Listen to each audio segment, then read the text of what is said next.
معاویہ رضی اللہ تعالیٰ عنہ بن حکم سلمی کہتے ہیں کہ جب میں مدینہ طیبہ مسلمان ہونے کے لیے حاضر ہوا تو مجھے بہت سی چیزیں سکھائی گئیں۔ من جملہ ان کے یہ بھی تھا کہ جب کوئی چھینکے اور الحمدللہ کہے تو اس کے جواب میں یرحمک اللہ کہنا چاہیے۔ چونکہ نئی تعلیم تھی، اس وقت تک یہ بھی معلوم نہ تھا کہ نماز میں نہ کہنا چاہیے۔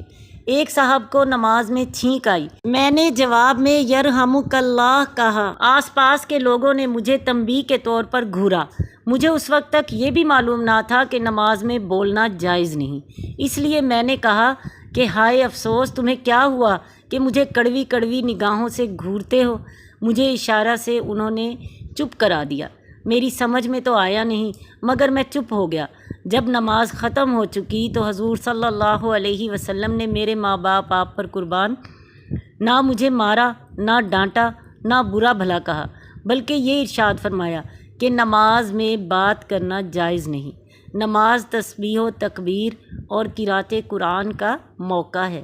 اللہ تعالیٰ کی قسم، حضور صلی اللہ علیہ وسلم جیسا شفیق استاد نہ میں نے پہلے دیکھا نہ بعد میں۔